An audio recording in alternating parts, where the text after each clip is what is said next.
네, 안녕하십니까. 에너지 응용 강의에 오신 것을 환영합니다.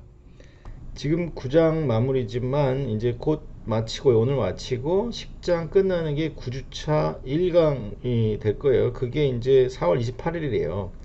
근데 그로부터 일주일 뒤에 시험을 중간 시험 보려고 그러니까 어린이날이에요. 그래서 한 번 더 미뤄서 10주차 2강에 해당하는 5월 9일 날 중간 시험을 보도록 하겠습니다.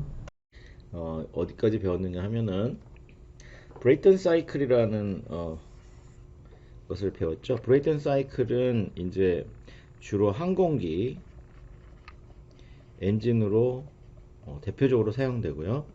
그런데 발전용으로도 사용을 해요. 발전용으로 쓸 때의 연료는 이제 천연가스가 되겠습니다. 또는 이제 석탄을 가스화한 것도 요즘에는 많이 사용되고 있죠. 그래서 브레이턴 사이클 항공기 쪽으로 가는 거는 이제 오늘 유튜브 동영상과 함께 좀 더 자세히 보기로 하고요. 지난번에 브레이턴 사이클 중에 단순 브레이턴 사이클에서 효율은 또 잘못 나왔네요. 오토가 아니고 브레이턴 사이클입니다. 그래서 저번에 오토 사이클의 효율은 압축비만의 함수 그랬는데 이번에 브레이턴 사이클의 그때는 에타 오토 사이클은요 1-R 그러니까 이건 압축비였었어요. 오토 사이클은 압축비 해서 이거는 부피의 비였죠. 예, 그래서 제일 이거는 이제 1보다 크니까 제일 컸을 때 제일 작은 걸로 나눠주죠. 그래서 뭐 7, 8, 9, 10 이렇게 됐고요. 이건 부피의 비이기 때문에 여기 이제 온도의 비를 부피의 비로 뽑아낼 때는 첨자를 바꾸니까 여기 K-1만 이렇게 붙어서 이렇게 됐었어요. 그런데 지금 이제 브레이턴 사이클이 됐으니까 RP를 씁니다. 그래서 이거는 압력 B 이렇게 되고요. 압력의 B이기 때문에 K-1분의 K 이렇게 복잡하게 붙어 있습니다. 하여튼 브레이턴 사이클의 효율은 압력비 가지고 정해진다 그랬죠. 결국은 무슨 얘기냐면 여기 이게 제트 엔진이 있으면 여기 컴프레서가 있고 축이 붙어서 터빈이 붙어 있는데 사실 버너는 이 가운데 있지만 이렇게 위로 뽑아서 그리죠. 그림 그릴 때는. 그래서 여기 1의 상태, 2의 상태, 3의 상태, 4의 상태. 4하고 1은 원래 그냥 대기에다 쏟아버리고 대기에서 공기를 받아들이는 거지만 여기에 열기 환기를 하나 놓고 사이클을 구성하죠. 결국 압력비라는 거는 1에서부터 얘가 뭘로 그릴까요? TS 선도로 그릴까요? 아니면 뭐 PV 선도로 그릴까요? 어, 브레이턴 사이클은 SP죠. 그래서 여기서 이렇게 하고 완만하게 해서 SP 이렇게 그리면 돼요. 여기서 두 개의 압력선을 볼 수 있죠. 그러니까 낮은 압력, 높은 압력 이렇게 두 개밖에 없는 거죠. 그래서 이거의 압력 B 그러니까 P1하고 P2, P3, P4가 있을 쪽에 P1하고 P4는 뭐 거의 같으면서 작은 압력이고 P2하고 P3가 이게 큰 압력이거든요. 그리고 얘네는 결국은 뭐냐면 일기압 근처예요.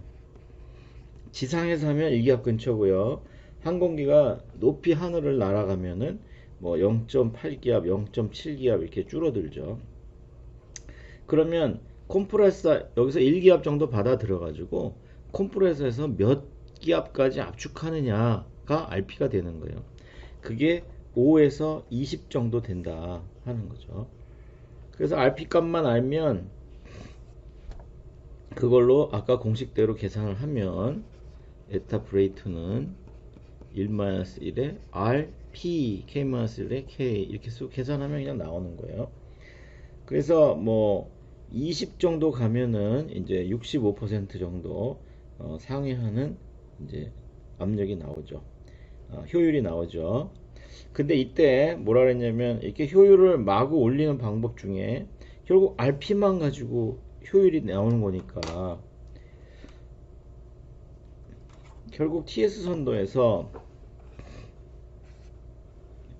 이 압력선이 있고 이거는 그냥 압력이 거의 일기압이라고 했어요. 그러면 압력을 계속 높여주면 높은 압력을 하면 효율은 향상되는 거예요. 그런데 우리가 조건이 하나 있다 그랬죠. 뭐냐면 재료의 한계 온도가 결정되어 있다고 그랬어요. 그래서 여기서 만약에 1000K에서 재료가 더 이상 못 견딘다. 나중에 보면은 이게 왜 재료 한계 온도가 나오냐면 버너 끝에 나온 데서 터빈으로 바로 쳐주거든요. 동영상 보면서 다시 얘기하죠. 1000K를 못 넘기 때문에 효율은 그러면 효율은 이 압력분의 이 압력이 클수록 좋으니까 그럼 뭐 여기까지 올리면 되죠. 그래서 압력을 여기까지 쫙 올리고 요만큼 이렇게 가는 거예요. 그럼 이 면적이 너무 작아진다 그랬죠. 그래서 항공기로 쓸 경우에는 이 면적 워크 네트가 중요하다. 무엇보다도 중요합니다. 그리고 발전기로 쓸 적에는 효율이 중요하다. 이렇게 되겠어요. 그래서 지금 항공기로 쓸 적의 이슈는 뭐냐면 워크네트를 최대로 하는 T2, T4를 구한 거죠. 그래서 언제가 제일 좋다고 했어요. 이 T 이렇게 떨어졌을 때 이 두 개의 온도가 T2, T4가 똑같은 경우가 이 면적이 최대가 나온다. 그러면서 또 이 값은 뭐가 되느냐? T1과 가장 높은 온도와 가장 낮은 온도의 기하 평균이 된다. 그런 얘기 했어요. 이 공식까지는 뭐 외울 거 없고요. 그래서 대개 이 T1이라는 게 대기 온도죠. 들어오는 온도고 그 다음에 재료의 최고 온도 사이에서 이렇게 설계한다. 항공기의 경우에는 이게 설계 조건이 된다. 그랬어요. 자, 여기까지 했었고요. 이제 오늘 여기서부터 이제 새롭게 들어가는 내용입니다. 여러분들 이 클래스에 9장 다시 1 하고 9장 다시 2 과제물 올라가 있습니다.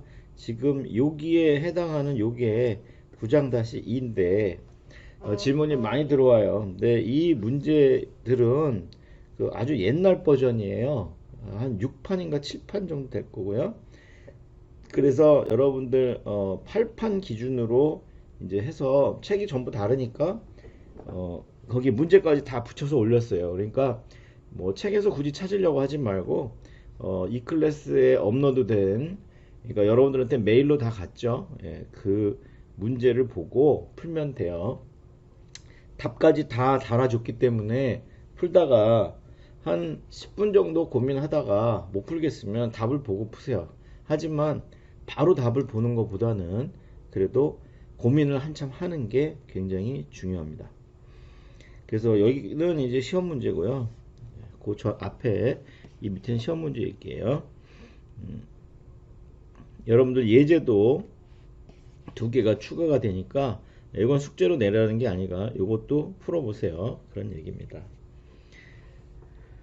터빈 입고 온도가 증가하면 재료가 이제 문제가 됐었죠. 근데 재료가 이제 굉장히 좋아졌어요. 그래서 1425도 정도까지 이제 도시예요. 얘는 1425도씨까지 견디는 재료들이 이제 발명이 됐어요. 그게 뭐냐면 이제 티타늄계 금속들이죠. 그랬더니 이제 너무 온도가 높아지면 무슨 일이 벌어지냐면요. 공기가 N2하고 O2가 주로 있죠. 그래서 이 O2가 퓨얼하고 항공기 같은 경우에는 케로신이 주로 퓨얼이죠. 이렇게 해서 두 개가 연소가 이루어지면 N2는 연소에 참여하지 않는 거예요. 그래서 우리가 이런 놈을 이널트라고 해요. 이널트 가스. 얘는 그냥 반응하지 않는 미반응 가스라는 얘기죠. 그런데 온도가 아주 높아지면은 이 N2가 N으로 쪼개져요. 그러니까 분자가 몰레큘로 원자로 쪼개지는 거죠. 그리고 나서 얘네들이 이제 O랑 붙기 시작해요. 얘도 어떻게 보면 연소를 하는 거예요. 그래서 NO, NO2, NO3 뭐 이런 애들이 되는데 이거를 다 합쳐서 NO의 X라고 불러요. 이게 1, 2, 3이 막 변하니까. 그래서 이거를 NOx라고 통칭합니다. 이렇게 부르는 것 중에 삭스가 있죠. 그러니까 황이 산소랑 결합해서 SO, SO2, SO3 이런 놈들을 만들면 우리가 통칭해서 삭스라고 부릅니다. 낙스는 공기 중에 N2가 들어있기 때문에 피할 수가 없죠. 그런데 삭스는 왜 발생하느냐? 이 두 개가 낙스, 삭스가 두 개가 뭐냐면 연소 생성물 중에 공해 가스가 되는 거예요. 그래서 나중에 이제 배우겠지만 나중에 어디서 배우냐면 시간이 남았을 때 우리가 내연기관 배운다 그랬잖아요. 내연기관 나중에 배우면은 이게 낙스삭스, CO, 그 다음에 미연소, 탄화수소들 이렇게 세 개가 대표적인 공해가스가 됩니다. 이거는 뭐 나중에 한 번 더 언급하기로 하고요. 그래서 여기 낙세기가 나왔으니까 이제 그 얘기를 한 거예요. 그래서 이제 재료가 점점 좋아지고 나서 온도를 점점 올렸죠. 효율이 막 좋아지죠. 그랬는데 낙스 문제가 발생하기 시작했다 이제 하는 얘기를 한 거고요.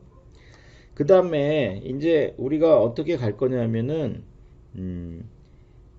그 항공기하고 이제 발전기 쪽을 이제 다시 들여다볼 거예요. 그러니까 여태까지 워크 네트를 최대로 맥시마이즈 해는 거는 항공기 응용이었었죠. 항공기에 썼을 때. 그러면은 이제 발전기를 쓰면 이제 효율 증대가 이제 목적이 되는 거예요. 그래서 그냥 브레이턴 사이클에서 그냥 효율을 증가시키면 그냥 단순히 압력을 자꾸 높여야 되니까 그러지 않고 다른 방법이 뭐가 있느냐 해가지고 가장 간단한 거는 여기의 효율을 증가시키는 거예요. 그러니까 압축기와 터빈 이 부품들이 굉장히 복잡하고 하이엔드 엔지니어링이죠. 고급 기술이죠. 사실 압축기하고 터빈이 효율이 50에서 70%밖에 안 돼요. 터빈 효율하고 압축기 효율 내는 얘기는 했었었죠. 그 복습할 적에. 그래서 이 효율을 올려 붙이는 것이 전체 브레이턴 사이클의 실제 효율을 높이는 압축기 플러스 터빈의 효율 증가가 상당히 관건이 되고 있어요. 그 다음에 발전기가 되면은 또 뭐가 있냐면 그때 세 가지가 붙는다 그랬죠. 그래서 재생, 중간 냉각, 제열 이렇게 세 가지 기술이 들어간다 그랬어요. 그러니까 우리나라의 그 발전기를 보면은요. 발전이 아니라 발전소 그러면 연료가 이렇게 쓰고 있죠. 그러니까 석탄 화력 발전이 있고요. 그 다음에 가스 발전소가 있어요. 가스도 화력이죠. 그 다음에 원자력이 있고요.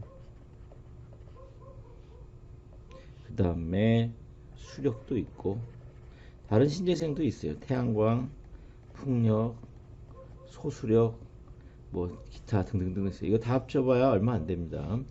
원자력이 우리나라에서는 발전량의 40% 이상을 차지하고 있어요. 그러니까 발전소도 발전소 용량이 있고요. 이거는 풀로 가동했을 때 얼마만큼 발전할 수 있느냐 하는 얘기고, 그 다음에 발전량이 있어요. 1년에 얼마큼 발전했느냐 그 얘기죠. 그러니까 우리나라 같으면은 이게 무슨 얘기냐면요.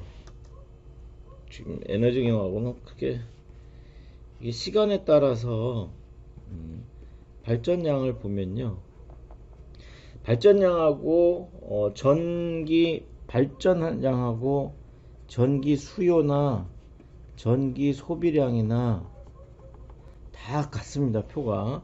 그 얘기는 무슨 얘기냐면 우리가 쓰는 양 전체에 비해서 저장하는 양은 거의 없다는 얘기죠. 네. 그러니까 여러분들이 수입과 지출이 있는데 여기에 큰 금고나 이런 게 있어서 수입이 들어오면 쌓아놓고 지출을 하면 수입하고 지출하고 직접 연관은 없죠. 예, 물론 이제 장기간 동안에 지출은 수입을 초과할 수는 없겠죠. 그렇지만 이 창고가 굉장히 작다고 생각해 보세요.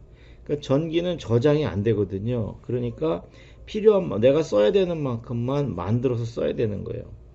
그래서 무슨 얘기냐면 아침에 새벽에 일어나면 사람들이 다 같이 일어나서요.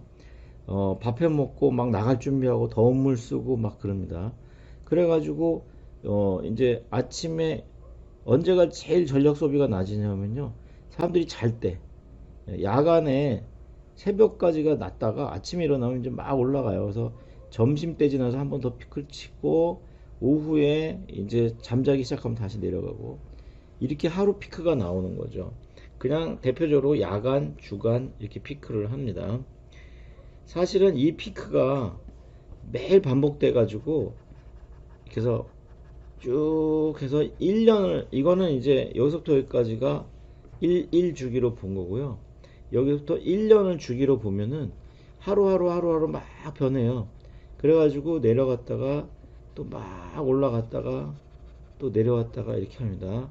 그래서 1년에는 주기가 이렇게 피크가 2번 와요. 그래서 겨울하고 봄하고 여름하고 이제 가을 이렇게 있어요. 그래서 겨울과 여름에 피크가 오고 봄하고 가을에는 좀 낮게 쓰죠. 이게 뭐 하루 소비량에 이렇게 그렇게 차이가 많이 난다는 건 아니고요. 지금 요걸 보여주고 그러니까 피크가 막 오는데 막 이렇게 변하는 거죠. 이렇게 변하는 거죠. 그래서 하여튼 가장 많이 쓰는 계절이 겨울하고 여름이에요. 옛날에는 여름이 겨울보다 적었는데 에어컨의 보급이 확산되면서 이게 더 많아진 거죠.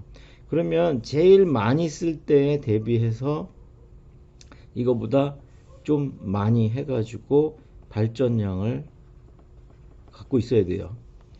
그래서 발전량을 갖고 있고 내가 지금 쓰고 있는 양에 비해서 내가 더 생산할 수 있는 거 이거를 이제 예비 전력이라고 부르는 거예요. 예비 전력이 뭐 몇 퍼센트 이게 이제 막 피크치에 가까이 오면 되게 불안해지는 겁니다. 그래서 발전량보다 사람들이 더 많이 쓰면 그러니까 여기저기서 스위치를 막 다 키면은 이제 블랙아웃이라 그래가지고 전력 계통이 완전히 다 서버리는 결과가 와요. 반대로 너무 많이 생산해도 문제가 됩니다. 그래서 대충 하루를 주기로 보면은 우리가 어떻게 하냐면 한 이만큼을 딱 잘라요. 그래서 이거는 원자력 발전을 해요. 왜 그러냐면 원자력 발전이 제일 싸니까. 그래서 요걸 원자력을 이렇게 낮추냐? 아닙니다. 더 과잉 생산합니다. 그리고 이제 여기에서 석탄을 사용하죠. 그리고 맨 위에 첨두부화를 수력하고 가스 발전을 이제 쓰는 거예요. 왜냐면 얘네들은 비싸니까. 그리고 수력은 반응이 빠르니까 쓰는 겁니다. 자, 그래서 무슨 얘기 할 거냐면 이 가스 발전이 발전에 첨두를 담당하고 있더라도 그 다음에 여기 석탄하고 원자력은요 다 우리가 10장에서 배우는 랑킹 사이클이 된 겁니다. 증기 동력 사이클이 되는 겁니다. 그래서 이 지금 브레이톤 사이클의 발전 부분하고 그 다음에 10장의 랑킹 사이클은 옛날에는 증기 기차, 증기선, 배도 만들고 뭐 그랬지만 이제는 다 발전이에요. 그래서 증기 발전에서는 효율이 중요하기 때문에 이 두 가지 경우, 그러니까 브레이튼 사이클의 발전용과 그 다음에 랑킹 사이클의 발전용에서 재생, 중간 냉각, 제열이 쓰인다. 그래갖고 지난번에 리제너레이션, 재생이 뭔지에 대해서 간단히 이제 했었죠. 그래서 오늘은 이제 더 가서 이제 그러니까 여기는 이제 시험 범위가 이제 아니에요. 여기서부터. 그러니까 편하게 들으시면 됩니다. 재밌게 들으면 돼요.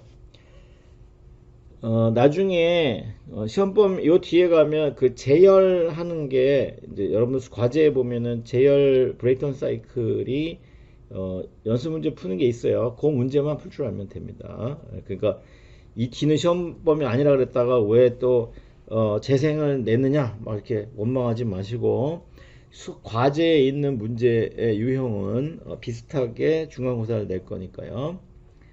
자, 그래서 원래 브레이턴 사이클은 SP, SP죠. 그러니까 딱 이 실선 모양이어야 되는 거죠. 그래서 원래는 딱 이렇게 실선 모양이 나와야 되는 거예요. 그런데 사실은 이거보단 다르다 해서 하나 제일 큰 게 뭐냐면은 압축기의 비가역성과 터빈의 비가역성이라 그랬어요. 왜냐면 얘네들이 제일 잘할 때 효율을 100%로 하면 그러니까 사이클 자 효율 정의합니다. 사이클의 효율은 투자한 것분에 얻은 것 이렇게 했죠. 근데 부품의 효율이요. 부품이 뭐냐면 주로 압축기와 터빈 얘기를 하는 겁니다. 압축기 효율, 터빈의 효율, 그리고 노즐의 효율 이렇게 세 가지가 부품의 효율에 우리가 다루는 세 가지예요. 이거는 그때그때 달라요. 그래서 뭐를 기준으로 하냐면 이거는 큰 것분의 작은 것이에요. 그래서 100%가 안 넘게 하는 거죠. 그러니까 압축기 터빈이 클 때 작을 때가 다른데 누구를 큰 거 작은 걸 누굴 비교하냐면 이상과 실제를 비교하는 거예요. 그래서 이상의 자가는 아이디얼 자를 i를 붙이고 실제는 액추얼에 a 자를 붙여요. 그래서 여기에 보면은 대표적인 게 압축기가 1에서부터 2로 갈 적에 이렇게 실선으로 단열 가역으로 올라간 거 단열 가역이면 그대로 등 엔트로피다 그랬죠. 그 등 엔트로피로 실선으로 쭉 올라간 거는 S예요. S가 이센트로피 그러니까 S 과정이라고 해서 등 엔트로피라서 S라고 쓰기도 하고 이제 I라고 쓰기도 하고 그래요. 혼용해서 씁니다. 근데 실제 과정은 이렇지 못하다. 어떻게 되느냐? 엔트로피가 증가하는 방향으로 간다. 그리고 같은 압력비까지는 올려준다.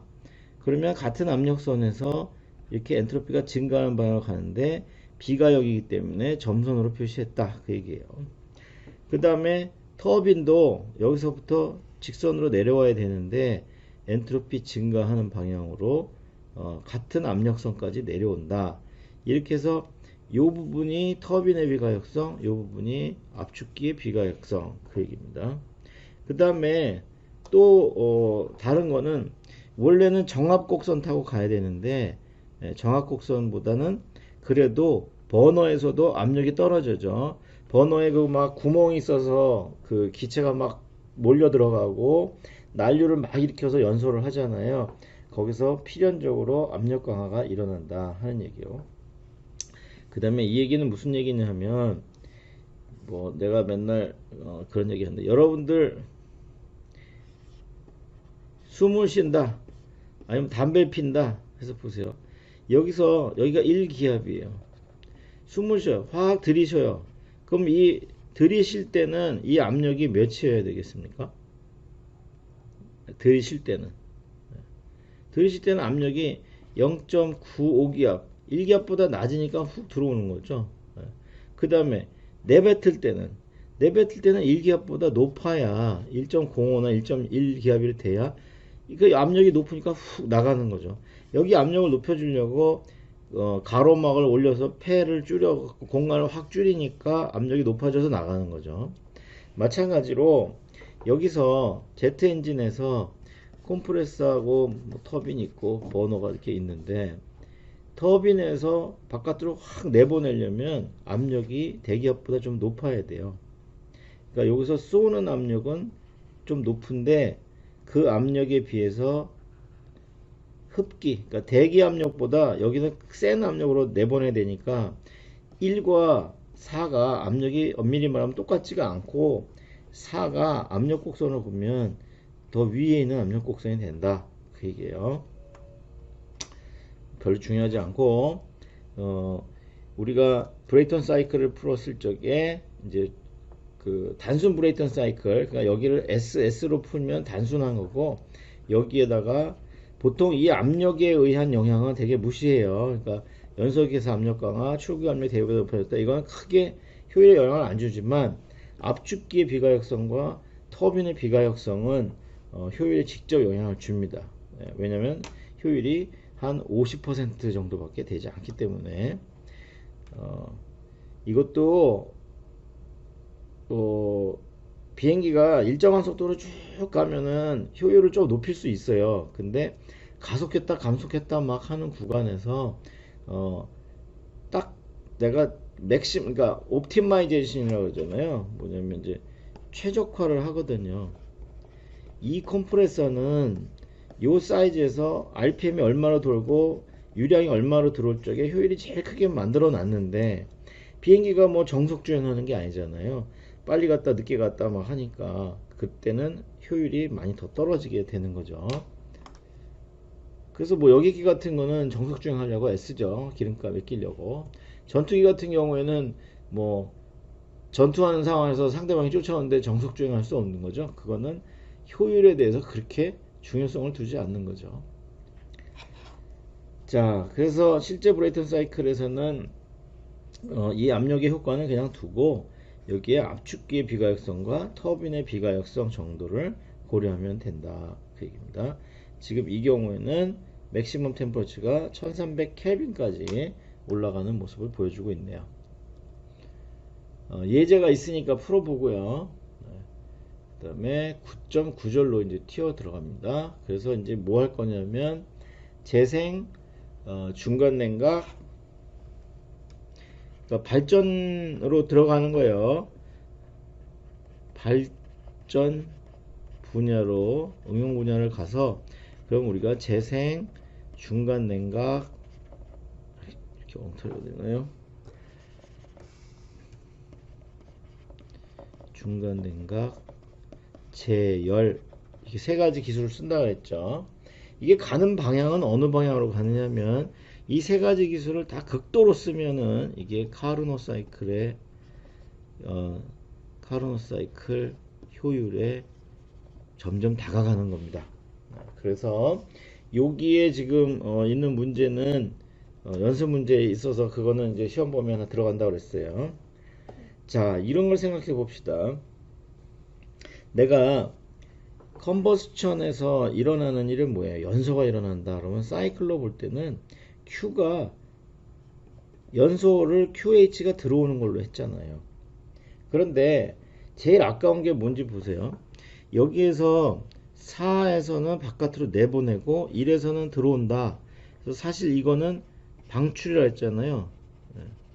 이거는 뭐냐면은 터빈 출구에서 입구가 아니고 터빈 출구에서 외부로 방출하는 거예요.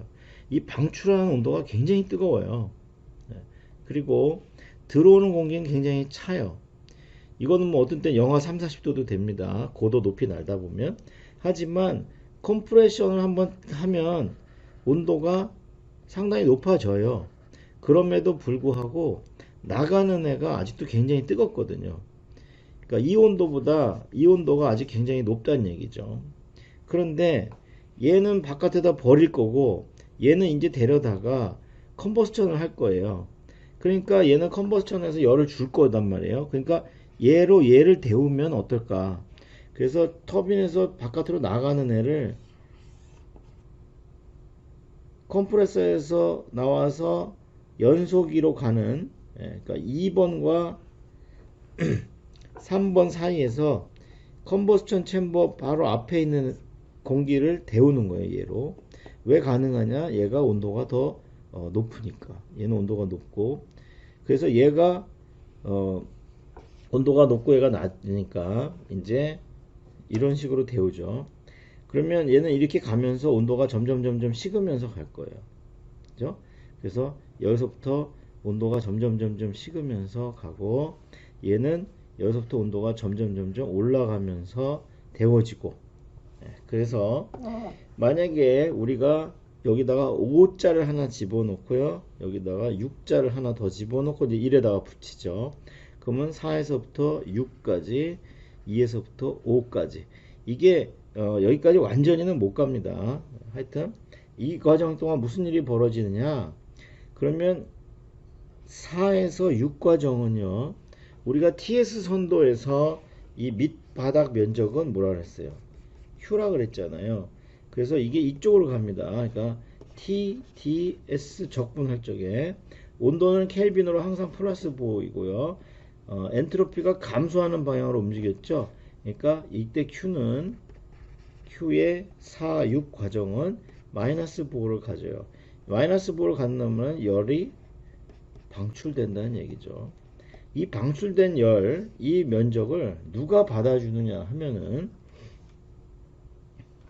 2에서 들어와서, 그러니까 2는 어디냐면 이제 컴프레서에서 딱 나오네요. 대기, 바깥 대기보다는 뜨겁지만 얘보다는 아직 차갑죠. 그러니까 열을 받을 수가 있는 거죠. 그래서 얘가 쭉 온도 올라오면서 받아줍니다. 이때 이 면적을 보면은 TDS에서 2에서부터 5까지, 그래서 이게 Q2O인데 T는 항상 플러스 보호고 S가 증가하는 방향으로 이동하고 있죠. 그래서 얘는 플러스 보호예요. 이거는 외부로부터 가열이죠. 그래서 이 방출로 이 가열을 대신한다. 그러면 연료값이 절약된다. 그 얘기입니다. 그래서 여기에 보면은 요만큼의 같은 면적이 두 개가 있어서 얘는 마이너스 보호, 얘는 플러스 보호인데 사실 얘가 얘한테 열을 주었다. 이렇게 되는 거예요. 자, 그러면 우리가 이렇게 되면은 효율로 볼 때는 무슨 이익이 있는지 한번 봅시다. 그래서 다시 한번 그림을 그리면 요 4, 6 요거를 Q 리제네레이션 재생 열이라고 부르고요. 여기가 이거랑 같다는 얘기죠. 그래서 지금 여러분들이 이렇게 보면은요, 어느 정도 보여요. 이게 전체 가열량인데 요만큼이 버리는 공기로부터 받아온 거잖아요. 그러면 상당히 이익이 되겠죠. 우리가 에타의 브레이톤 사이클을 할 적에 투자한 것분에 얻은 것이죠. 그래서 이때 투자한 거는 QH고요. 얻은 것은 워크 네트예요. 워크 네트를 QH-QL 절대값 씌운 거죠. 로 하면 1-QL분의 절대값 QH 이렇게 됩니다. 예를 들어서 지금 브레이톤 사이클을 봤더니 이 면적이 QH 면적이잖아요. 그래서 에타는 1 마이너스, 이 면적을 만약에 100이라고 했어요. 그랬을 적에 우리가 이게 100이니까 워크 QHL 구해줘. QL은 이만큼이잖아요. 얼마큼 되나요? 반 넘네요. 한 60 된다고 치죠. 이렇게 해서. 그래서 효율이 1 빼기 0.6 해서 40%의 효율밖에 안 됐던 거예요. 그런데 내가 이 100 중에서 이만큼, 한 어느 정도 할까요? 100 중에 25? 한 덩어리, 두 덩어리, 세 덩어리, 네 덩어리. 25는 되겠죠. 25%. 그러니까 100에서 25를 여기서 받아왔다고 생각해 봐요. 그럼 무슨 일이 벌어지냐면 이때 에타 브레이톤 사이클의 리제너레이션 하면은요 1- 이렇게 됩니다. QH 100 중에서 75만 연료를 사용했고 이 25는 여기서부터 받아온 게 되는 거예요. 그러면 밖으로 나가는 QL도 이만큼의 QL은 이제 절약이 되죠. 요만큼만 버린 게 되는 거죠. 그래서 여기도 25를 빼요. 그러니까 여기서 25 빼고 여기서 25 빼면 75분의 35 이렇게 됩니다. 그래서 계산을 해보면은 35 나누기 75 해서 1에서 빼면은요 이게 53.3%가 나와요. 그리고 여러분들이 이제 연습으로 요 25라는 양을 늘렸다 줄였다 해보면 재생을 많이 할수록 효율이 좋아지는 것을 알 수가 있어요. 그래서 요렇게 계산하는 문제가 과제에 있으니까 한번 보고요. 그런데 그러면 재생은 많이 하고 싶겠죠. 근데 재생을 많이 끝까지 그럼 여기까지 5까지 올라가지 왜? 왜냐면 여기까지 온도가 같으니까. 그러니까 이게 여기까지는 못 가는 거예요. 왜냐면 나오는 가스보다 더 데울 수는 없고 열기관기 잘 설계하면 여기까지는 가겠지 하지만 여기까지 가려면 무진장 큰 열기관기가 필요합니다. 다시 말하면 여기에서 이 열기관기가 엄청 커야지만 온도를 여기까지 끌어올릴 수가 있다는 얘기죠. 그래서 대개 그 전에서 요거를 좀 사이즈를 줄이고 온도를 조금 덜 올려요. 그래서 거기서 이제 결정이 되는 거죠.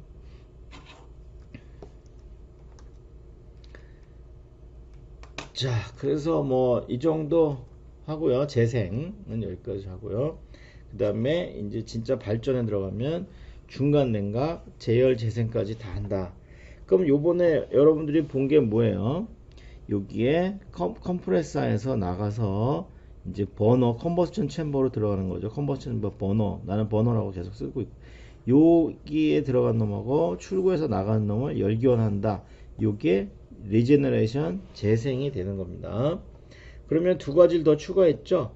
하나는 뭐냐면 리히터가 되는 겁니다. 리히터는 뭐냐면 터빈이 원래 큰 터빈을 가운데를 자르는 거예요. 그러니까 터빈이 어떻게 되느냐면 TS 선도에서 이렇게 있으면 이게 여기서부터 이렇게 쭉 빠지는 게 터빈이잖아요. 여기는 온도도 높고 압력도 높죠. P3, P4 이렇게 되는데 압력도 P3로 높고 어디서부터 P2부터 여기서 압축기 버너 해서 터빈 딱 들어간 겁니다. 그랬을 때 고온 고압에서 저온 저압으로 떨어질 적에 중간에 떨어지는 중간에 요 중간 압력으로 열을 한번 더 가해 주는 거예요. 네. 그러니까 우리가 이렇게 TS 선도에서 이렇게 가면 정압으로, 그러니까 이게 2차 가열하는 겁니다. 그래서 제열기예요. 리히터. 그러면 또 가열이 이렇게 정압 과정에서 일어나게 됩니다. 그러면 무슨 일이 벌어지느냐? 면적이 이만큼이 늘은 거죠. 그러니까 워크네트가 늘은 거죠. 그리고 이 제열기를 가지고 이제 워크네트를 늘리는 거를 또 하고요.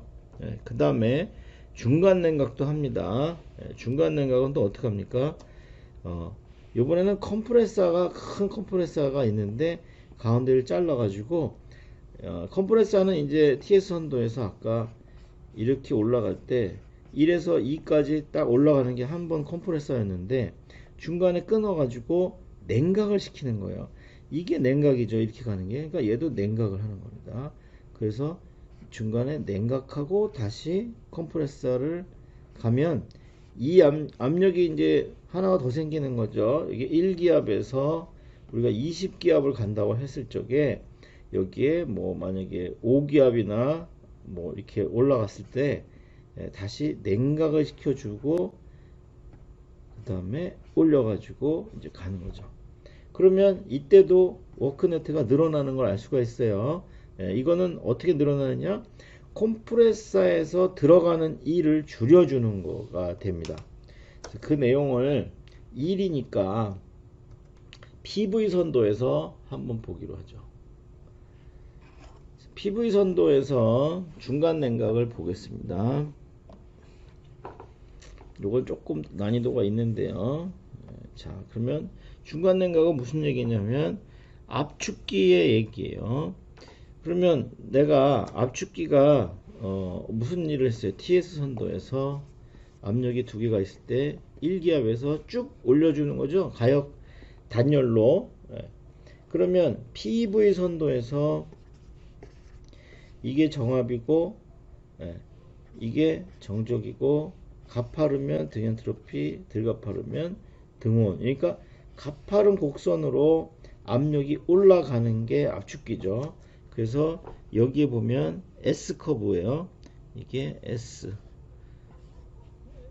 커브로 1에서부터 2까지 쫙 올려가면은 그게 이거 뭐냐, 원래 압축기 1이에요.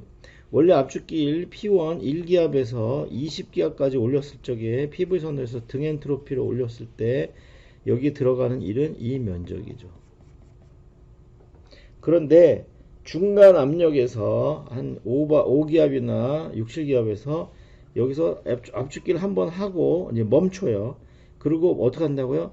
정압으로 여기서 멈추고 정압으로 당겼다가 어느 정도 정압으로 이제 냉각시키는 거죠. 예, 이게 인터쿨링 중간 냉각이에요. 냉각인데 압축하다 말고 중간에 냉각한다 해서 중간 냉각이라고 부르는 것입니다. 그래서 어디까지 냉각을 하냐 하면 대개 들어왔던 공기가 300켈빈이잖아요. 그러면 뭘로 냉각을 시키냐면 바깥에 외부 공기로 냉각을 시키거든요. 그러니까 이 300켈빈보다 더 밑으로 냉각시키는 건 불가능해요. 우리가 여기다 냉동 사이클 쓸 건 아니고 외부 공기 냉각이죠. 그러니까 외부 공기로 냉각하기 때문에 제일 많이 뺄 수 있는 데가 여기다. 사실은 이거보다 많이 못 빼죠. 왜? 여기까지 빼려면 또 열기관계가 커지기 때문에. 하여튼 맥시멈으로 뺐다고 하면 여기까지 빼고 그 다음부터 다시 등엔트로피로 가는 거예요.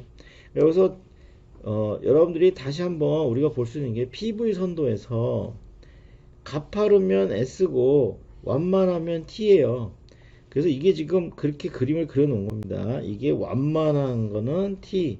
근데 이거는 뭐냐면 외기 온도예요. 그러니까 이거 이상 밑으로 못 간다는 얘기고요. 이 가파른 두 개의 S선이 있고 중간에 정압으로 냉각을 한번 하는 거죠. 중간 냉각을 해서 내가 원하는 압력까지 올렸어요. 아까 중간 냉각 안 했을 때 면적이 얼만큼인지 보였죠. 이만큼이 중간 냉각 압력이에요. 이번에는 PV 압력, 중간 압력까지 했을 때에 들어간 일이 이게 워크죠. 그 다음에 중간 냉각하고 여기까지 가는 동안에 들어간 일이 이만큼이에요. 결국 내가 얼만큼 일을 줄였냐? 여기 분홍색만큼 일이 줄었다. Work saved as a result of undercooling, intercooling 이렇게 되죠. 그래서 요 계산하는 문제는 안 내니까 이거를 특성적으로 이해만 하면 되겠어요. 그래서 여러분들이 이 인터쿨링이라는 거는 항상 압축할 적에 많이 쓰거든요. 그래서 누가 이거 하느냐 그러면 인터쿨링 하는 데가 막 써놓습니다. 그래서 이거 나중에 보면은요 내연기관 시간에 할 거지만 인터쿨링 중간 냉각을 하는 경우가 이 브레이턴 사이클의 압축 과정에서도 하고요. 또 하나가 또 있습니다. 어디서 중간 냉각을 많이 쓰냐면 디젤 엔진에서 나중에 디젤 엔진은 우리가 뭐요? 이렇게 있을 적에 공기만 들어오죠. 공기만 들어오고 압축을 확 한 다음에 다 올라갈 때 연료 분사가 확 시작되잖아요. 그러니까 이때 처음에 들어오는 공기를 1기압에서 받아들여도 되지만 압축해서 집어넣어도 되거든요. 그러니까 디젤 엔진의 흡기를 과급이라 그래요. 과급. 그러니까 이거 터보차지예요. 터보차지 할 적에 그때 중간 들어오는 공기를 압축을 한번 해줘야 될 거 아니에요. 그걸 한번 시키는 것도 인터쿨링의 중요한 응용 분야입니다. 그래서 자동차 가다 보면은 옛날 갤로퍼나 아니면 뭐 그 좀 큰 차들 디젤 차들 보면은 여기에 인터쿨러 이렇게 딱 자랑스럽게 써놨어요. 인터쿨러 이렇게 써 있어요. 그게 중간 냉각기 사용한다. 그러면 압축기에서 일이 덜 들어가서 효율이 좋아진다. 그래서 아까 제열도 뭐야, 제열이 아니라 재생 중간 냉각 제열, 얘는 리제네레이션이고요. 얘는 인터쿨링이고요. 얘는 리히트예요.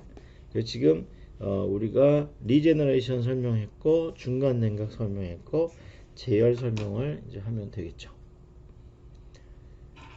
그래서 제열은 어떻게 하는 거냐면 터빈에서 밑으로 쭉 빠질 거 아니에요. 근데 빠지는 중간에 터빈을 반으로 잘라서, 그러니까 고압 터빈에서 한번 고압만 하는 터빈이 하나 있는데 여기서 빼다가 가열을 또 하는 거죠. 그러니까 이거는 비행기 엔진에서는 힘들고 발전소에서 다시 한번 버너에 다시 한번, 그러니까 제1버너 제2버너가 있어서 제2버너에 다시 한번 넣어서 열을 한 번 더 올려주는 거예요.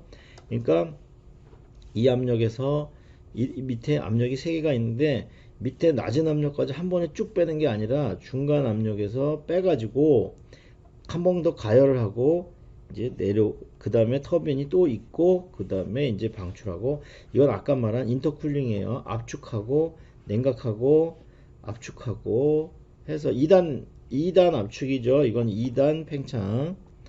그래서 뭐 여러 단을 쓸 수 있지만 보통은 기계 비용이 비싸지고 고장이 잘 나기 때문에 2단 압축 정도가 가장 많이 사용을 합니다.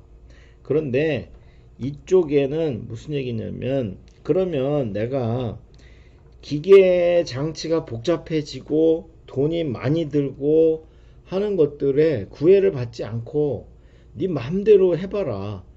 그러면은 이렇게 할 수도 있다는 얘기죠. 여기서 조금 압축하고 냉각하고 조금 압축하고 냉각하고 조금 압축하고 냉각하고 계속 잘게 할 수 있다는 얘기죠. 그게 뭐냐면 이 중간 냉각, 원래는 등 엔트로피잖아요. S, P, S 이렇게 되는 거죠. 근데 이게 SP, SP, SP를 막 짧게 섞어요. 그럼 이게 수평선이 되잖아요. 결국 무슨 얘기냐? 등온 과정이 실현된다. 그러니까 압축하면서 시키면서 막 교대로 하면 등온 과정이 된다는 얘기죠. 그리고 터빈도 마찬가지예요. 이거 그냥 흥미롭게 보세요. 앞 터빈에서 조금 팽창하고 또 가열하고 팽창하고 가열하고. 그러니까 이것도 SP를 막 하면은 이게 수평선으로 가는 것처럼 보인다. 그러면 결국 뭐가 되느냐? 이게 TP가 되는 거죠. 그래서 여러분들이 TS 선도에서 직사각형이면 ST죠. 이게 카르노 사이클이에요. 그런데 여기서 S를 2개를 따오면 이제 이렇게 하면 SV 하면 오토 사이클이고 SV 하면 디젤이었죠. 그리고 SP 하면 브레이턴 사이클이 됐죠. 근데 지금 브레이턴 사이클에서 그러니까 원래 브레이턴 사이클이었는데, 그러니까 원래 브레이턴 사이클은 이렇게 생겼는데 SP인데 여기를 일로 지지지지 끌고 간 거죠. 그래서 이게 TP가 이 S가 T로 바뀐 겁니다. 뭘로? 중간 냉각을 무한히 잘게 반복한다든지, 이거는 뭐예요? 제열 리히팅을 터빈에서 나오는 걸 조금 뭐 한 단 돌리고 또 가열하고 한 단 돌리고 가열하고 막 하면 또 T가 되는 거예요. 그래서 TP가 되는 거죠. 이게 에릭슨 사이클로 가는 거예요. 거기다가 추가로 여기에서 나오는 열을 전부 여기로 공급을 해주는 거죠. 이건 실제로는 있지 않아요. 그러니까 한번 해보는 거예요. 그렇게 된다면 어떻게 되냐면 여기에서 가는 열하고 요만큼에서 가는 열은 이제 서로 상쇄돼서 빠지는 거예요. 그러면 어떻게 되느냐면 여기에서 들어가는 게 QL이 되고 이렇게 해서 가는 게 QH가 되는 거예요. 왜냐면 이거 이렇게 해서 밑면적이 이만큼 중에 이만큼이 빠지니까 요것만 남는 거죠. 그러면 결국 뭐가 되느냐면 결론, 그러면 이렇게 생긴 이 면적이 되고요. 여기에 카르노 사이클의 파란 면적이 요 파란 면적이 되는 거예요. 그래서 중간 냉각, 제열, 재생 세 가지를 다 하면, 그러니까 중간 냉각, 제열을 다 하면 에릭슨 사이클이 되고, 재생까지 해서 이 밑면적하고 이 밑면적을 상쇄시켜 버리면 카르노 사이클의 효율까지 다가갈 수 있다. 실제로는 이렇게 많이 하는 거는 금지되어 있다. 왜냐면 터빈 한 단 돌리고 뽑아가지고 버너 갔다가 왔다가 이렇게 기계를 만들면 고장 많이 나고 가격 많이 하고, 그거에 비해서 얻는 거는 적다. 득보다 실이 크다. 그래서 그냥 연습용으로 이해하는 용으로 이제 보고 있는 겁니다. 자, 여기에서 또 이제 뭐야, 발전 응용 분야가 발전인 얘기는 여기서 끝나요. 그 다음에 다시 항공기로 또 들어옵니다. 교과서가 그렇게 편성되어 있어서. 그래서 이제 비행기 엔진의 세 가지 종류에 대해서 이제 배워보도록 하겠습니다. 무슨 얘기냐 하면, 우리가 비행기 기관이죠. 엔진의 세 종류 대해서 보겠어요. 맨 처음에 우리가 배웠던 게 이제 뭐냐면요, 이런 거죠. 컴프레서가 있고요, 터빈이 있어요. 사실 뭐 이 중간에 이제 버너가 있긴 한데, 지금부터 하는 중요한 얘기는 뭐냐면, 컴프레서에서는 일을 잡아먹죠. 워크 컴프레서가 필요해요. 워크 터빈이 발생을 해요. 이 둘 중에 크기가 어떻게 되느냐 이제 하는 얘기예요. 만약에 자 보세요. 여기서 압력이 1기압에서 들어왔는데 여기서 20기압이 됐어요. 그거를 버너 없이 그대로 20기압을 다시 1기압으로 내리면은요, 이게 가역이라면 압력을 높였다가 압력을 다시 떨어뜨리는 거죠. 그러니까 이쪽 워크 컴프레서랑 워크 터빈이랑 똑같아질 거예요. 왜냐면 가열이 없고 완전 가역 과정이면. 근데 얘가 마찰이 있으니까, 그러니까 마찰 때문에 워크 컴프레서가 조금 얘는 마찰이 있을수록 얘는 증가하고요, 워크 터빈은 덜 나오거든요. 마찰이 있으면 일이 덜 나오죠. 마찰이 일을 잡아먹으니까. 얘는 컴프레서는 압축을 하려면 마찰만큼 일을 더 해줘야 되죠. 그래서 마찰 때문에 이렇게 돼요. 그런데 이제 가열이 있으면, 자 우리가 여기서 이렇게 갈 적에 워크, 델타 워크 어떻게 계산했습니까? 개방 시스템이고, 그러면 축일이라 그랬잖아요. 그리고 가역 과정이면 마이너스 VDP 이렇게 되는 거거든요.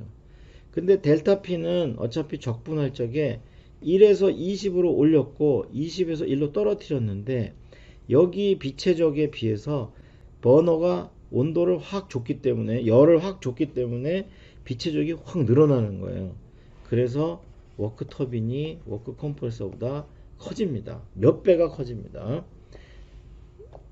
그래서 이 남는 일을 뭐 할 거냐 그 얘기예요. 그래서 세 종류인데 항공기 엔진이에요. 역사적으로도 오래됐고, 그것부터 한번 보죠. 그러면 우리가 방법이, 엔진을 놓고 컴프레서, 버너는 안 그릴게요. 터빈이 있어요. 터빈이 일을 훨씬 많이 한단 말이에요. 그러니까 일이 남아. 그러니까 여기다 빼가지고 여기다 프로펠러를 붙입니다. 그래서 이 프로펠러를 가지고 비행기를 밀어가지고 뒤에 추진력을 얻어서 가는 거. 그게 1번 프로펠러 엔진이에요. 그 다음에 두 번째는요, 아주 극단적인 경우인데 이렇게 하는 겁니다. 나는 프로펠러 안 쓸 거야. 그래서 그러면 컴프레서가 있고 터빈이 있는데 나는 컴프레서가 필요한 만큼만 컴프레서만큼만 워크 터빈을 나는 할 거야. 그러면 무슨 일이 벌어지냐면 TS 온도에서 SP가 원래 이게 이 압력까지 가야 되는데 1, 2, 3 여기까지 쭉 내려오다가 난 여기까지만 가도 워크 컴프레서 왜냐면 이게 VDP가 늘었다 그랬잖아요. 그러니까 압력 그러니까 1이 워크 터빈이 이게 마이너스 VDP에서 열이 가니까 이 V가 이제 커지는 거죠. 얘는 작은데 이게 커지니까 워크 터빈이 점점 커지니까 끝까지 압력을 다 내릴 필요 없이 여기가 딱 끝난단 말이에요. 이거를 뭐 4라고 놓고 그러면 이 아직도 얘가 뭐예요? 고온 고압이에요. 다소 얘는 아주 고온 고압. 그래도 아직 얘에 비해서 고온 고압이에요. 이걸 어떻게 하냐? 여기다가 노즐을 붙입니다. 노즐 붙여서 가속을 해버리는 거죠. 그러니까 4에서 5가 뭐가 되냐면 여기가 4고 이게 5가 되는 거예요. 이게 노즐이 되는 거죠. 노즐은 뭐라 그랬어요? 유체의 가속을 목적으로 한다. 그래서 단열로 취급한다. 그리고 효율이 100%일 수도 있고 효율이 100%가 안 될 수도 있다 그랬죠. 이렇게 하는 엔진은 우리가 뭐라 하면 제트 엔진이라고 불러요. 그래서 사람들이 프로펠러 엔진하고 제트 엔진을 이제 개발해서 썼어요. 그런데 이게 이제 효율이고 이게 비행기의 운항 속도예요.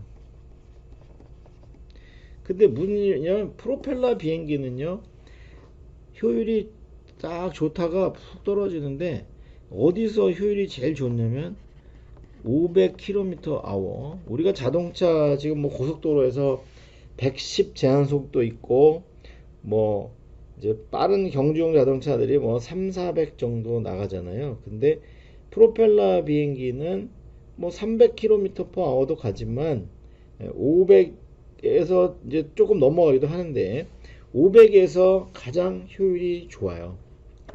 그래서 제트 엔진을 여기는 효율이 이제 떨어지니까 고속으로 가면은 효율이 너무 낮은 거죠. 프로펠러기를 쓰니까. 그래서 고속 운항 속도에서는 제트 엔진을 쓰면 어떻게 될까? 그 제트 엔진을 쓰니까 효율이 이제 이렇게 나오는 거예요. 그래서 제트 엔진은 얘가 이제 프로펠러고요. 얘가 이제 제트 엔진이에요. 이때는 1500 지금은 좀 더 높아졌지만 1500 대충 외우기 쉽게 1500km/h에서 제일 좋은 거예요. 근데 이 효율이 좀 많이 떨어지거든요. 이 효율보다. 그래서 1500km/h라는 게 우리가 초속으로는 얼마큼 되나요? 여러분들이 마하수라는 게 있죠. 마하수가 뭐냐면 마흐인데 이걸 마하라고 이제 한 거예요. 그 한자로 쓰느라고. 마흐는 없으니까. 그래서 마흐 넘버라는 거는 m이라고 쓰고 항공기 속도를 소리 속도 이건 뭐 아쿠스틱 해가지고 A자를 이제 오는데 이게 뭐냐면 음속이죠. 음속이 몇 배냐? 근데 음속 구하는 공식이 루트 KRT예요. 여러분들 이거 다 알아요. 공기의 K는 몇입니까? 1.4. 공기의 R은 0.287. 그렇지만 우리가 0.287 할 때는 킬로줄 퍼 킬로 이렇게 킬로줄로 하니까 287 넣어주고요. 상온 300켈빈에서 해가지고 이거 계산하면은 뭐 340m/s 나와요. 근데 340m/s가 per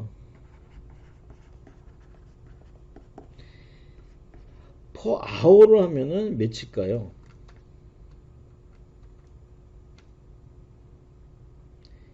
per hour로 하면은 1224 킬로미터 per hour 이렇게 나오네요. 그래서 이 제트기가 이 음속 부근에서 되게 좋아요. 근데 효율이 너무 떨어져요. 그래서 이제 세 번째로 사람들이 뭐를 만들었냐면 여객기용을 만들었어요. 여객기는 대개 800, 900, 1000 요 중간 속도에서 여객기가 운항하는 게 제일 좋거든요. 그런데 프로펠러기를 써도 효율이 너무 떨어지고 제트 엔진을 써도 효율이 너무 떨어져요. 그래서 여기서 효율이 굉장히 좋고 이 부분 효율이 굉장히 이렇게 좋아요. 그래서 이 부분에서 가장 효율이 좋은 엔진을 새로 만들었어요. 터보팬 엔진이에요. 터보 프랍이라고도 하고. 근데 이 엔진의 구조를 우리가 이제 동영상 클립으로 한번 볼 거예요.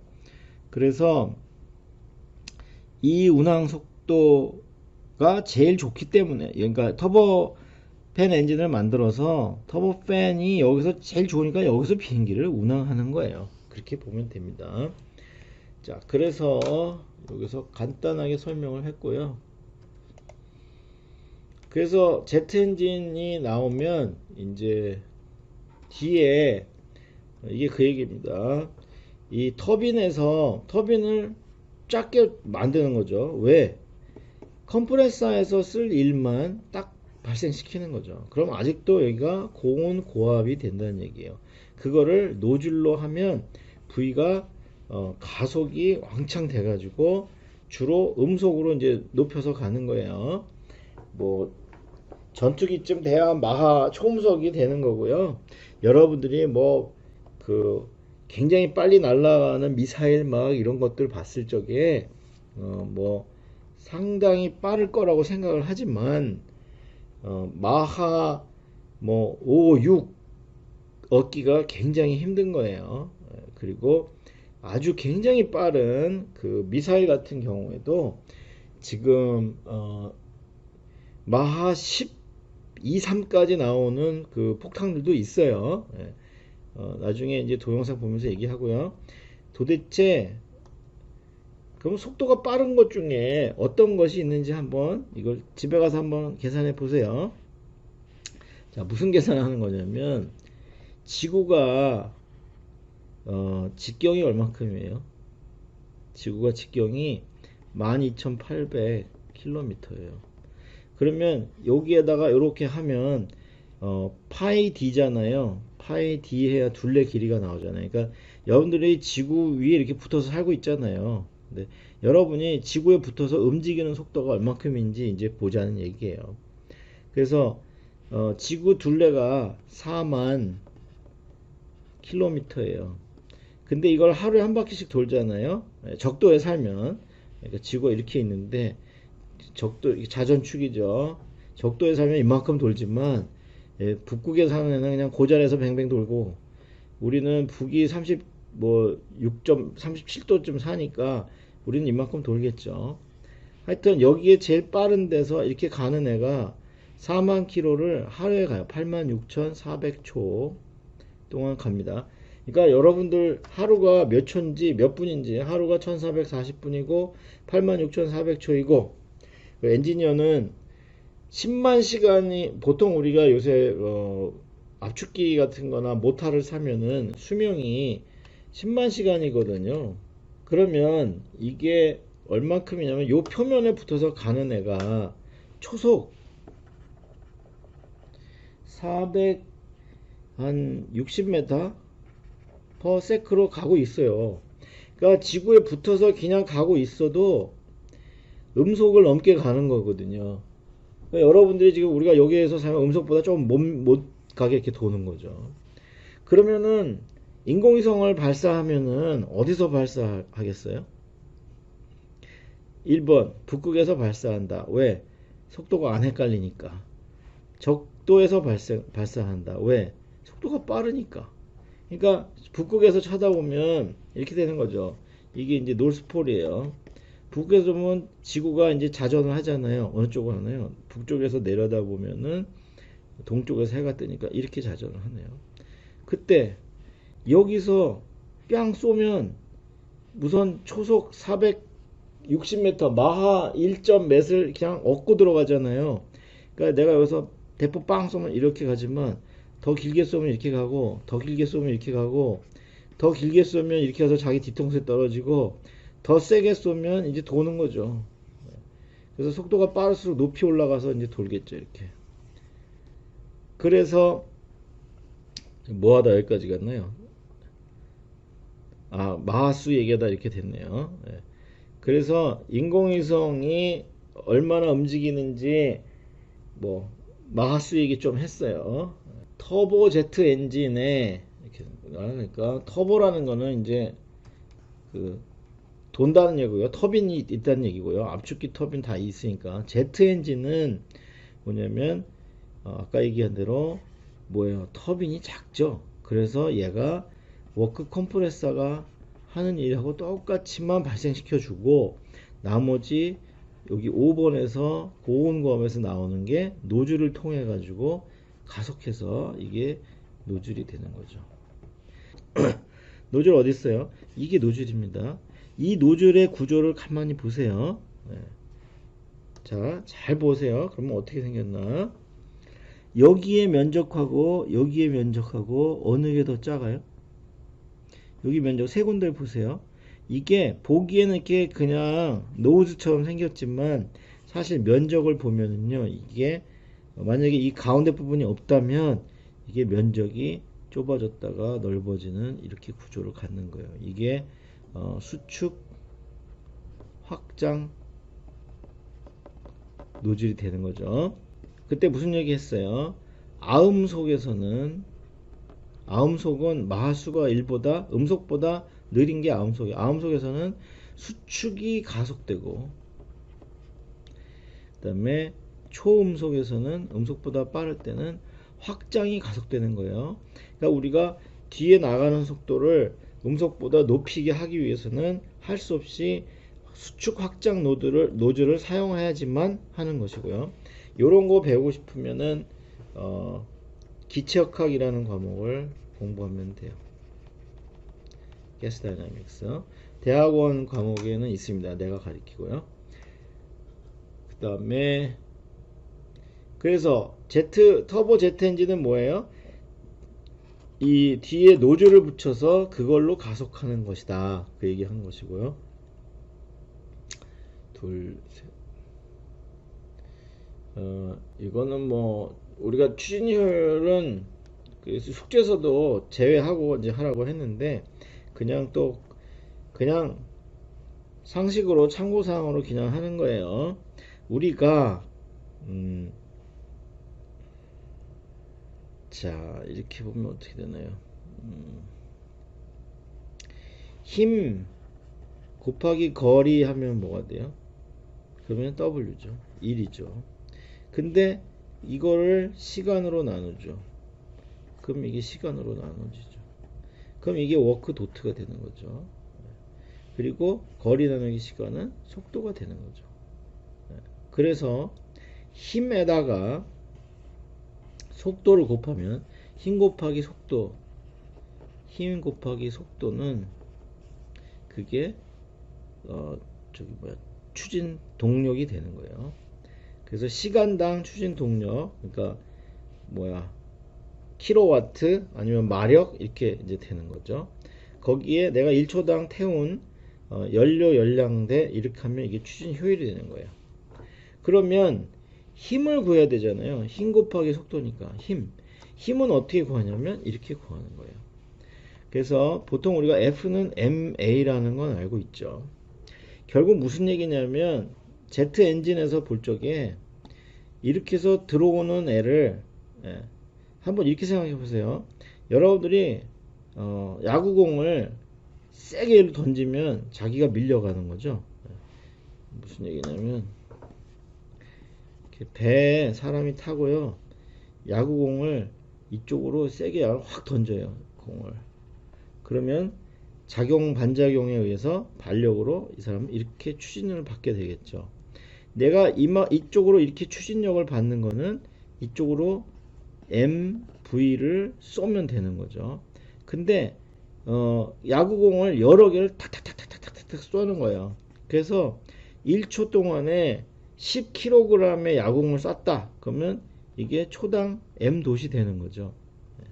이렇게 이해해서 힘을 해도 되고 추진력을 구해도 되고, 차원으로 보면 F는 MA라고 하는 것이 원래는 A가 거리의 속도를 dv dt 해서 가속도가 나온 거잖아요. 근데 유체역학이 되면은 이게 mv가 이렇게 안으로 들어가요. dt 이렇게 돼요. 그래서 이렇게 해서 빠지면 이게 m.v가 돼요. 이게 아까 야구공을 1초에 몇 킬로그램을 얼마만한 속도로 던지느냐, 여기에서 비행기 엔진이 공기의 질량을 1초 동안에 얼마만큼을 쏘는데 뒤로 무슨 속도로 쏘느냐에 따라서 추진력이 되는 거예요.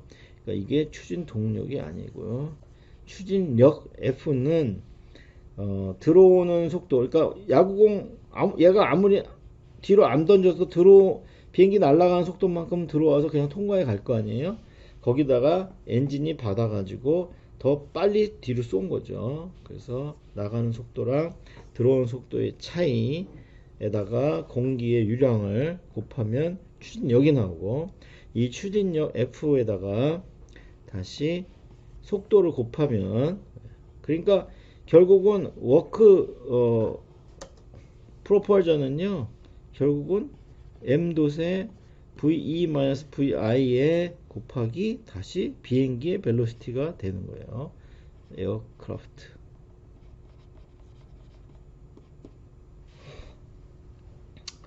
자, 뭐 또 비행기 좋아하는 사람들 이쪽으로 공부 좀 하고요. 에너지 응용에서는 여기까지만 이제 하고, 요 분야는 이제 가스터빈 엔진이라고 해서 성원희 교수님 과목으로 독립돼 있죠. 이거는 뭐 우리가 연료를 떼면 이 중에서 여기가 추진, 좀 전에 슬라이드에서 보면 내가 들어간 열량 중에 워크 프로펄전만 추진 효율에 들어간다 그랬어요. 그러면 나머지는 어디로 가느냐, 이제 그 얘기를 하는 거예요. 그래서 이게 연료를 100을 뗐는데 이게 뭐 10이 프로펄전에 쓰였다 그러면 추진효율은 10%인 거예요. 그 다음에 이게 아까 이제 마지막으로 터보팬 엔진이 여객기용으로 이제 만들어졌다 그랬잖아요. 이거를 다른 말로 바이패스 엔진이라고 합니다. 그래서 요거는 이제 단면이 이렇게 생겼는데, 여기에 여러분들이 쓰는 컴프레서하고 터빈은 여기에 붙어 있는 거고요. 요거 바깥에 이제 앞에 그 팬이 큰 게 붙어요. 그래서 이 팬이 여기다가도 공기를 공급하고 바깥으로도 해요. 그러니까 일부 공기는 이쪽 컴프레서로 들어가지만 이 팬에 의해서 공기가 이 바깥 덕트로 우회해요. 우회해서 우리가 뭐라고 부르냐면 바이패스라고 부른 거예요. 그러니까 공기가 둘로 쪼개져서 하나는 바이패스하고 하나는 컴프레서로 들어가서 터빈에 나온 공기가 여기서 다시 합쳐가지고 추진력을 만들었네요. 자세한 거는 동영상 보면서 설명을 하기로 하겠습니다. 예, 이게 9장 마지막 슬라이드인데요. 이것도 동영상에 다 나와 있기 때문에 이것까지 설명을 하고 이제 동영상 보고, 오늘은 좀 길었으니까 세션 좀 길게 끝내고요.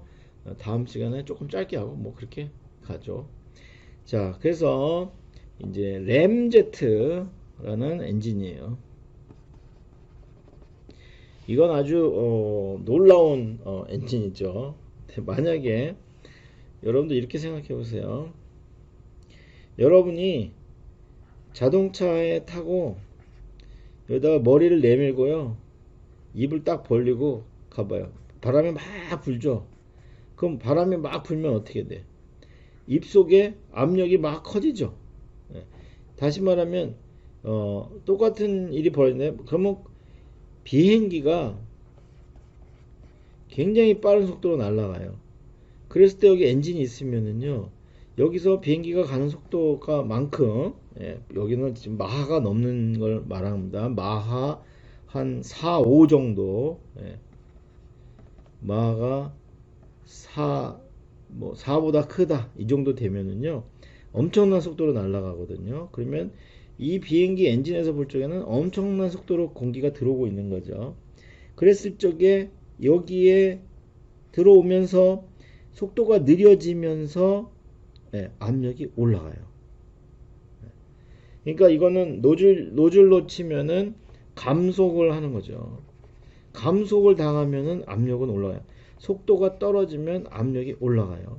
아까 노즐에서 쫙 가속할 적에 압력이 쭉 떨어지면서 갔잖아요. 그러니까 TS 선도에서 이렇게 있을 적에 이렇게 가는데 터빈에서 요만큼만 빼고, 이게 정확 곡선이거든요. 그래서 이게 20바면은 뭐 예를 들면은 뭐 10바, 12바까지는 터빈에서 빼먹고 10바에서 1바까지는 노즐이 빼먹었죠. 그러면은 압력이 확 떨어지거든요. 그러면서 속도가 확 늘어나는 거예요. 거꾸로 그대로 가역 과정으로 오면 속도가 확 줄어들면, 감속이 확 일어나면 압력이 쭉 올라가는 거예요. 그래서 컴프레서가 필요가 없는 거예요. 여기서 공기가 엄청나게 빠른 속도로 오고 있는데, 그러면은 여기에 사실은 이제 이렇게 썼지만 여기 콘이 붙어 있어요. 아까처럼 이렇게 콘이 붙어 있어요. 이렇게. 그러면 단면적이 다시 좁아졌다가 다시 넓어지는 겁니다. 그럼 아까 이렇게 수축 확장 노즐에서 확 해서 여기서 마하수 1이 딱 목에서 나오고 넘어갔죠. 또 마찬가지로 이제 이게 확장이 딱 되는데 여기서 초음속이 들어오잖아요. 초음속은 이렇게 수축하잖아요. 그럼 감속해요. 그래서 여기서 딱 마하수 1을 찍고 여기가 이제 아음속이 되면은 그때는 확장하면은 속도가 느려져요. 그래서 여기서 가만히 보면 여기에 노즈 같은 걸 이렇게 만들어요. 앞에. 그러면 여기에 좁아졌다 넓어지거든요. 그러면 여기서 들어오는 초음속이 아음속으로 훅 줄어듭니다. 그러면 압력이 쫙 올라가요. 그러면 뭐야? 압축기가 생략된다. 압축기 필요 없어요. 그러면 터빈이 생략돼요. 그럼 뭐만 있으면 돼요? 버너만 있으면 돼요. 그래서 여기에 압축기 필요 없고 들어오면서 요 노즐의 이 형상에 의해서 지금 여기는 간단하게 이렇게 그려놨지만 사실은 여기가 수축 확장 노즐이 있어요. 그러면 여기서 압력이 확 올라가죠. 그때 여기다 연료만 분산시켜주고 그 대신 너무 그러니까 여기 아무것도 구조물이 없으니까 여기에 화염이 제자리에 있게 해주는 이제 그런 기구들이 좀 있고, 그 다음에 이제 부위가 왕창 올라간 거죠. 압력이 크고 온도가 확 올라간 거 연소에서 그놈이 다시 여기서 수축 확장 노즐을 통해서 다시 가속돼서 나가는 거죠. 이렇게 해서 굉장히 간단해요. 엔진이 그냥 깡통이에요. 깡통에다가 불만 지펴주면은 엄청나게 빠르게 가는데 이 깡통의 형상이 굉장히 중요하겠죠. 이렇게 만든 엔진은 램제트 엔진이라고 부릅니다. 동영상 좀 보면서 가도록 하겠습니다. 그래서 처음 보는 엔진은 We will explain the technology behind the jet engine in a logical, step-by-step manner. 자, 지금 여러분들이 여기 보고 있는 게 바이패스 엔진이에요. Forward using a very simple principle. 그래서 The same that 바이패스 makes an 엔진이 air-filled balloon move. 뭐 Yes. 비행기가 날아가는 Newton's third 거는 law of motion. 풍선에서 뒤에 바람 빼면서 날아가는 Just 거랑 like the 같은 원리다. reaction 뭐 force 이렇게 한 produced by 거고요. the air moves the balloon upward. 그래서 Thrust force. The thrust force makes 쏘는 an 만큼 aircraft move 추진을 forward. 받는다. If you can heat the incoming air 자, to a high 여기서 temperature, it will expand tremendously. 이게 뭐야? 이게 버너입니다. 내가 그 왜 바켓에 구멍 뚫어갖고 뭐 조금만 했잖아요. 이게 버너고요. 버너 앞쪽에 Effective 이제 combustion requires air to be at 컴프레서가 moderately 들어가죠. high temperature 그러면 and 이 pressure. 뒤에 얼마나 뜨거운 게 나갑니까? To bring 거기에 the air to 터빈이 this 딱 바로 붙는 condition, a set 거예요. of compressor stages are used. 그래서 컴프레서 우리가 이렇게 생겼고 로터가 있고 스테이터가 The 교대로 rotating 있다 blades of the 그랬잖아요. compressor add 이게 energy to the fluid 버너 and its 앞에 이제 temperature and 붙는 pressure 거죠. rise to a 이렇게. level suitable to sustain combustion. 보통 일바도 안 되게 들어와서 상공이니까 그래서 이 뒤쪽에 Rise to a level suitable. 아까 압력이 The compressor 나왔었는데 receives the energy for the rotation from a 뒤에 35바까지 압축했네요. 이거는 우리 책에서는 20까지 보통 압력비가 20이라고 그랬는데 이거는 which is 더 placed right 세네요. after the combustion chamber. 그 다음에 버너 컨버션 챔버 뒤에다가 The 터빈이 compressor 들어가요. and turbine are attached to 터바인은 the same 단이 shaft. 많지가 않죠. 두 개밖에 없어요. 그래도 이 컴프레서를 돌리는데 충분한 일이 나옵니다. 그 터바인이 얼마나 뜨거운 데 가 있나 보세요. 그러니까 여기 재료의 한 개기가 나온 거예요. 두 개의 로터랑 하나의 스테이터가 이렇게 붙어 있는 거 볼 수 있죠? As the turbine absorbs energy from the fluid, its 그래서 pressure drops. 터빈이 이제 하면 온도 압력 다 떨어지는 Through these 거예요. steps, we have 그래도 achieved our 출구가 objective, 그래도 한 a really 700도 hot and 나오네요. high-speed air emitted from the exit of the engine. 이게 우리가 보통 The 보는 engine 그냥 becomes 제트 narrower 엔진이에요. towards the outlet, which results in 그런데 even greater jet velocity. Of the compressor. Here, two independent turbine 앞쪽에 compressor stages are 그 used. 두 개를 더 붙입니다. 그러니까 축이 이중으로 돼 있어요. 그래서 얘네는 아까 여러분들이 본 그 압축기 버너 터빈보다 천천히 돌아요. 그래서 앞에서 1단 압축을 The outer 해주죠. turbine is subjected to a low energy 그리고 fluid and will 터빈 run at a 지난 lower 다음에 speed than the 또 inner turbine. 그 천천히 도는 터빈으로 또 Low 팽창을 pressure 해주는 blades are 거죠. longer. This low speed helps to reduce centrifugal stress induced at the root, thus improving the 이게 blade's life. 지금 이거는 이제 컴프레서 2개, 터빈 2개짜리잖아요. 3개짜리도 있어요. The engine we have discussed so far is more specifically called as turbojet engine. 이거는 터보제트 엔진이다. 근데 여기에다가 이제 더 보강을 하죠. With the low pressure spool. 스폴이라고 해서 그 앞쪽에 천천히 도는 데다가 우리는 책에서는 팬이라고 부르죠. 그래서 이렇게 붙이면 이게 터보팬 엔진이 되는 거예요. 보통 여객기는 다 이거 쓴다 그랬죠.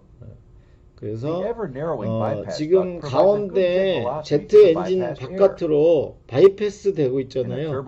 그것도 수축 노즐 통해서 이제 가속돼서 뒤에는 공기가 합쳐지는 거예요. 그러니까 여러분들이 비행기 탈 때 앞에 엔진에서 이렇게 보이는 거 그거는 터보 팬인 거예요. 팬.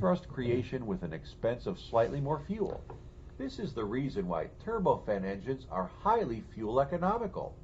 자, 가장 Jet 경제적이다. velocity, since in a turbo velocity with 그래서 quieter exhaust and better fuel economy, the turbofan engines 요거까지 continue to 보고요. dominate 다음 aircraft propulsion 걸로 systems. 나왔습니다.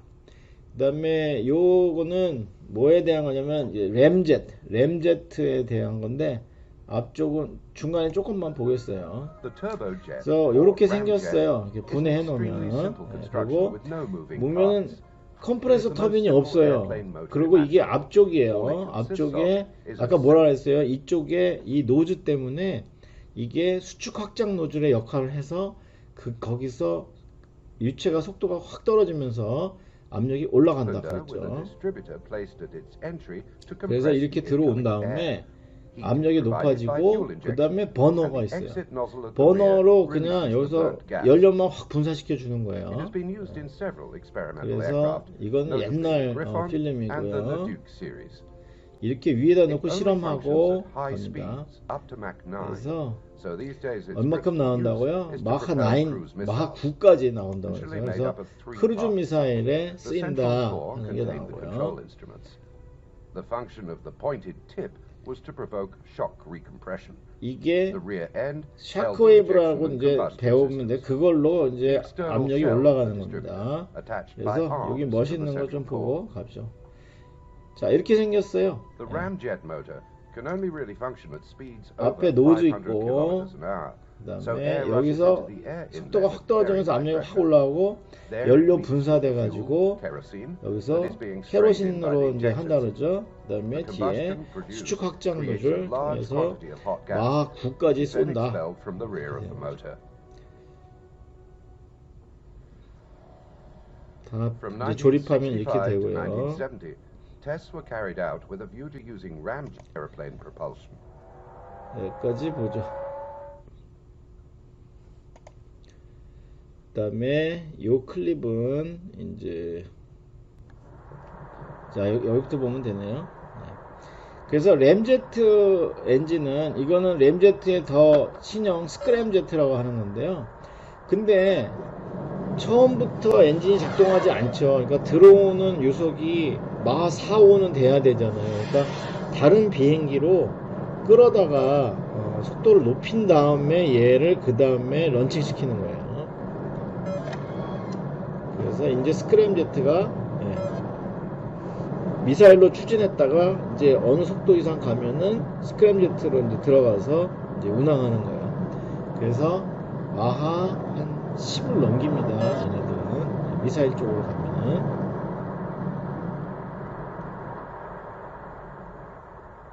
그래서 타격하는데 쓰이는 거죠. 근데 여러분들이 그 오해하고 막 그러는 게 미사일 쏘면은 뭐 평양에서 뭐 미사일 쏘면은 뭐 서울까지 오는데 시간이 얼마나 걸리는지 한번 계산해 보세요. 예. 그렇게 빵 쏘면 빵 떨어지는 건 아니거든요. 예. 그러니까 미사일을 쏴도 그걸로 이제 뭐예요? 레이더로 관측하고 예. 사드 같은 거 그래가지고 그걸 격추하고 요격하고 막 그런 것도 가능하다. 자 이렇게 해서 재밌었던 9장이 끝났습니다. 원래는 10장의 초입부터 좀 들어가려고 했는데 다음 시간에 이제 발전에서 가장 많이 쓰이는 증기동력 사이클을 하도록 하겠습니다. 자 장시간 수고했습니다. 오늘은 여기까지 하도록 하겠습니다.